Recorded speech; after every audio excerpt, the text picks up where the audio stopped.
Hi, I'm Rosie and I make stuff. In this video I'm going to be showing you how to make this placket opening. Like this. This is a really useful tool that we can use because was just one piece of fabric with a slit down here, and then this placket piece was added to cover the raw edges and make it a nice tidy finish.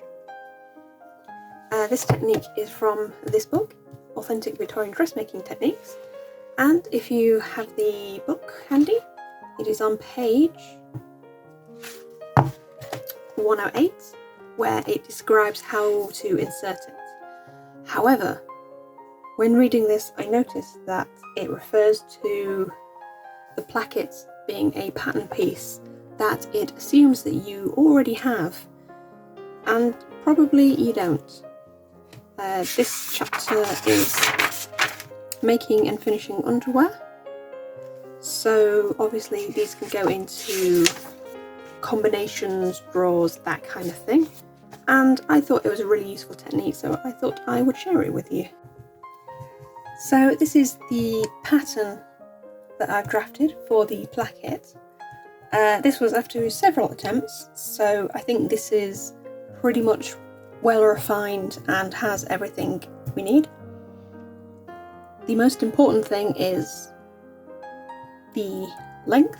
I decided that my placket was going to be 5 inches long, so we have 5 inches here, then a little bit of ease, which I'll talk about in a minute, and then another 5 inches, so when you fold it up they sit on top of each other.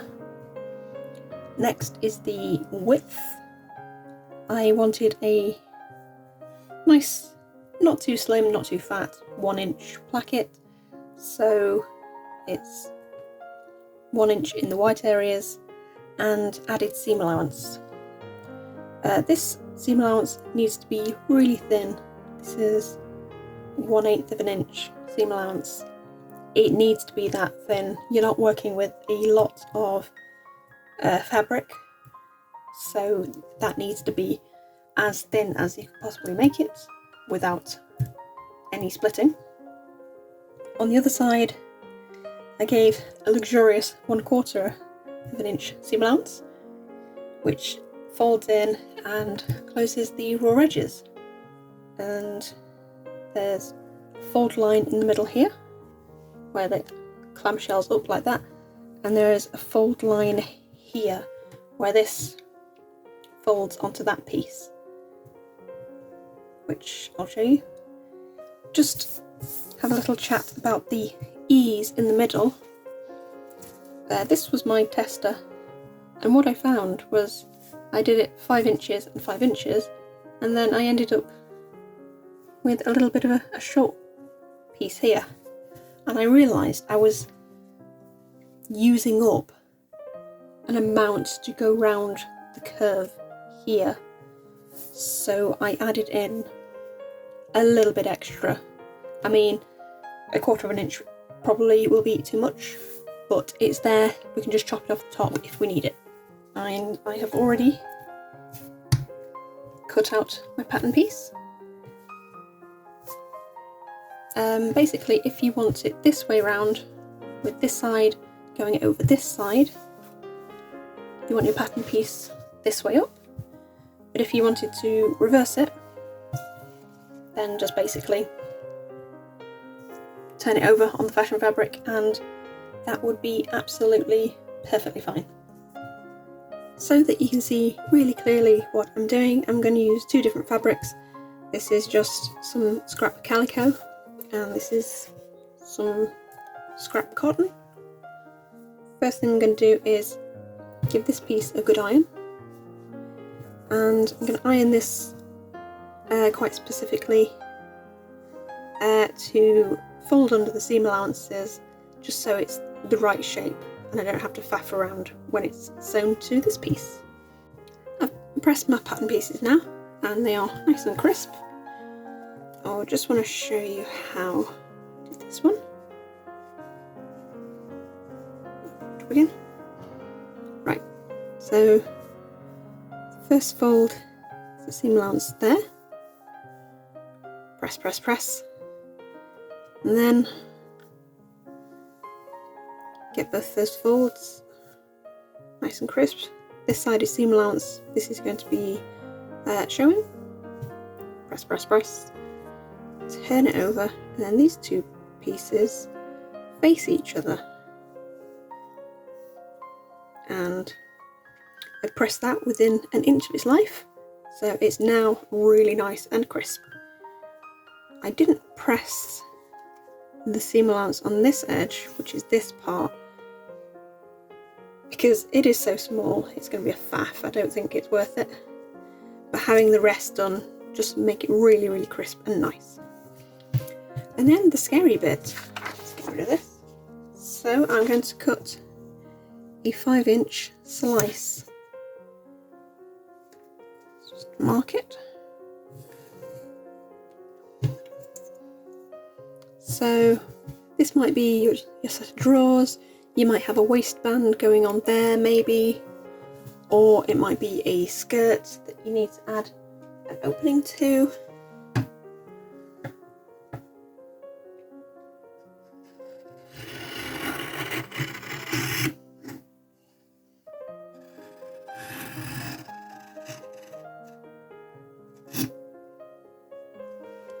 And there we go.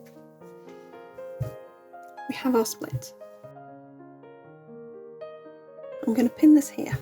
So this part gets pinned to this edge.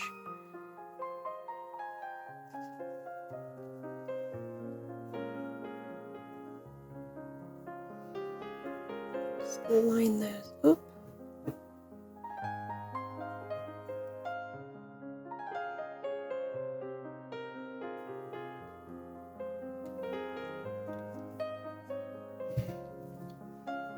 Like so, doesn't need too much, and we'll go to the sewing machine now.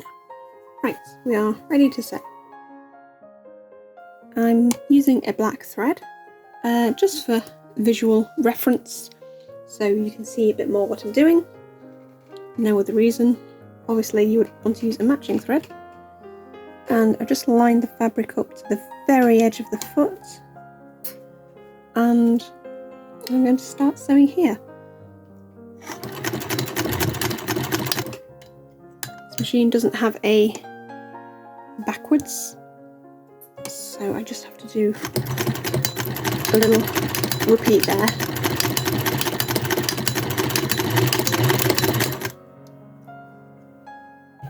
So V-pins.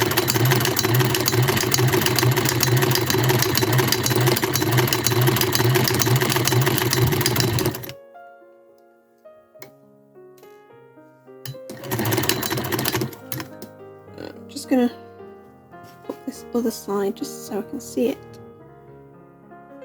and make notes, very clear notes of where that finishes.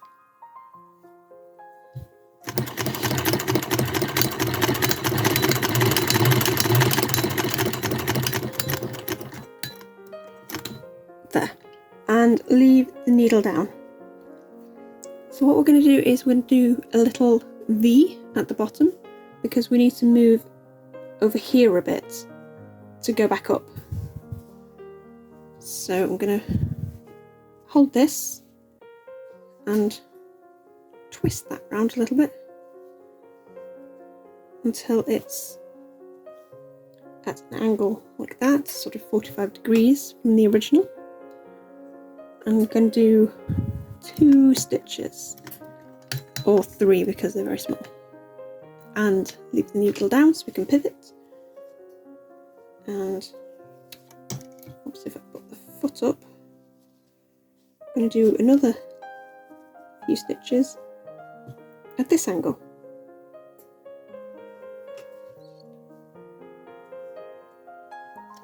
Put that down, make sure we've got enough fabric. There we go, yep. 1, 2, 3, and leave down, foot up, and now we can pop these two together.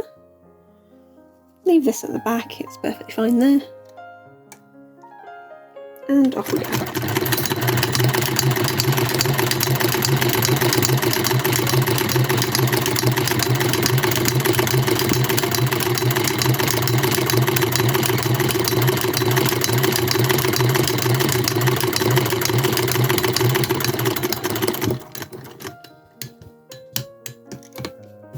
And another way of finishing if you don't have a backwards, which is only good if you're using small pieces of fabric, like so.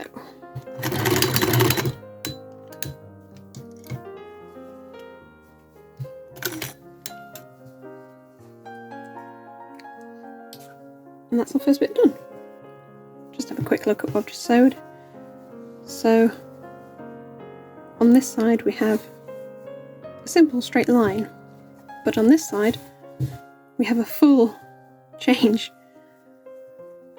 This excess isn't going to exist, the excess is going to go into this blue fabric, which makes no sense. Because, well, it will eventually, because when this actually sits flat,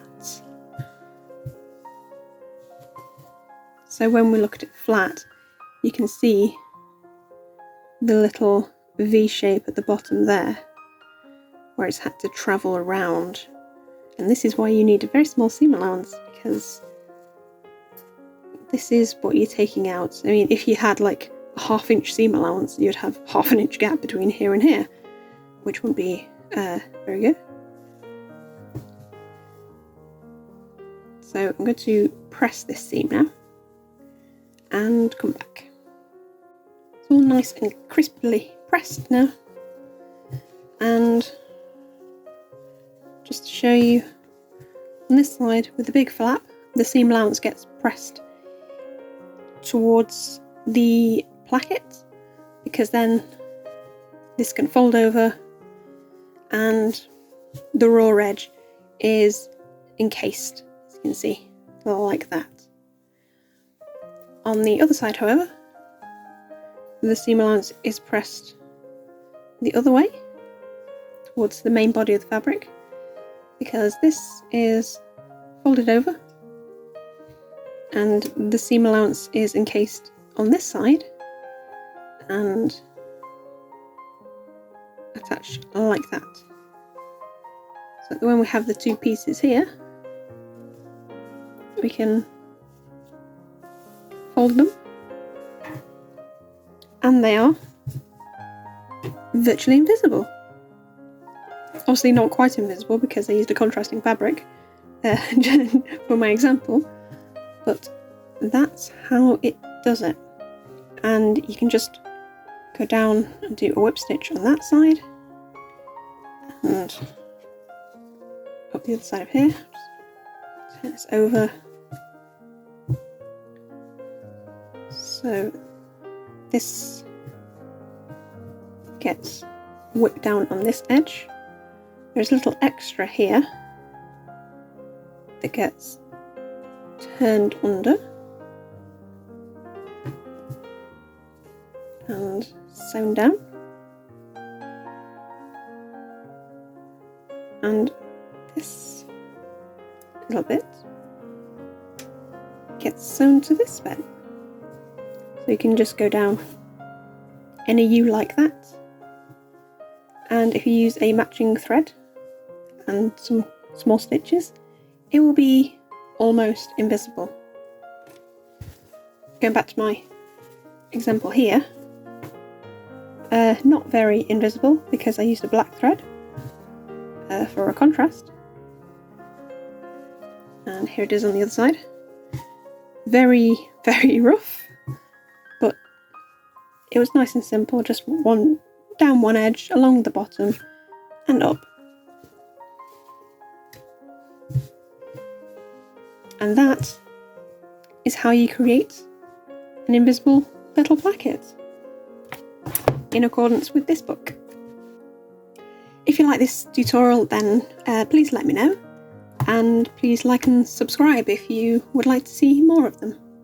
I am going to go through this book again because there's lots of things that I want to uncover in here, because a lot of it is baffling and the photographs, while good, aren't great, and some of the details are quite difficult to see. So I want to dig into these things and do more examples for you, and hopefully that'll help everyone with their traditional Victorian Edwardian history bounding sewing.